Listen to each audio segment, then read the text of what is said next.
Salut à tous, voici une toute petite vidéo que je voulais juste faire en fait pour vous présenter très sommairement, donc de manière très sommaire, ce Motorola Moto Z2 Play. Voilà, je vais juste tout simplement vous montrer un petit peu comment ça se passe pour toutes les, voilà, la prise en main en fait du téléphone, donc les menus, et ça vous permet aussi, ça vous permettra sans doute de vous faire un peu une idée de la qualité de l'affichage, de la résolution. Pour synthétiser, vous avez un certain nombre d'applications ici, donc certaines étaient déjà installées, évidemment, d'autres que j'ai installées moi. Hein, Formula One, c'était pas installé par défaut, SNCF non plus, Polarflow, etc. Mais dès l'installation, nous propose de toute façon d'installer un certain nombre d'applications qu'on peut décocher ou cocher en fonction de nos souhaits. Moi, je sais que j'ai rajouté eBay dessus et Spotify. Mais Firefox était déjà coché et il y en avait pas mal d'autres. En descendant, on va pouvoir se rendre compte aussi de ce qu'il y a, un peu comme application, voilà, vous pouvez vous faire une idée globale, sachant que la majeure partie était déjà là. À part Endomondo, eBay, non, si eBay y était, pardon. Firefox était déjà installé aussi, voilà, vous avez quand même pas mal de trucs. Là, on a aussi en violet mauve là, les Motomods. Je referai une autre vidéo sur laquelle je reviendrai sur l'utilité de cette fonction. Je ferai une vidéo vraiment de présentation un peu moins synthétique et un peu plus en détail du smartphone pour que vous puissiez vous rendre compte un peu vraiment de l'appareil voilà, dans les détails.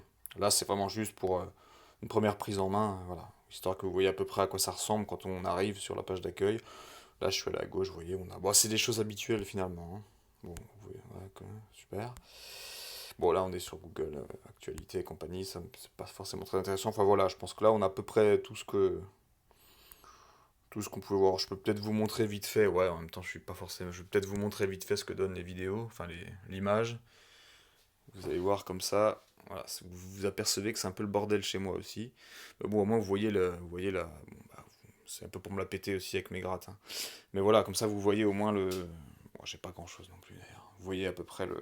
En dehors du foutoir, vous voyez à peu près ce que peut donner l'appareil photo, même si c'est pas forcément le meilleur contexte puisqu'on est en intérieur et que voilà, c'est ce que je filme là, enfin ce que je vous montre est pas franchement super intéressant quand même. Donc, mais bon, ça vous permet peut-être de vous faire une idée. Voilà, donc bah écoutez, on va revenir sur la page d'accueil. Voilà, bah écoutez, c'était tout ce que je voulais vous montrer pour l'instant. Donc comme je vous ai dit, je referai une vidéo dans très peu de temps où je vous présenterai en détail le, le smartphone avec ce que j'ai aimé, ce que j'ai moins aimé. Là, ça fait quelques jours que j'utilise et tout ce que je peux vous dire, c'est que j'en suis vraiment satisfait. Même si c'est un prix qui est quand même assez élevé, hein, parce qu'il a coûté un peu plus de 400 euros, c'est quand même pas rien non plus. Mais bref, enfin, je vous ferai un résumé d'ici quelques jours sur cette même chaîne. Donc voilà, bah, restez au courant. Et puis vous pouvez liker la vidéo si ça vous a plu. Bon, si ça vous a pas plu, bah, vous pouvez liker aussi, hein, c'est pas très grave.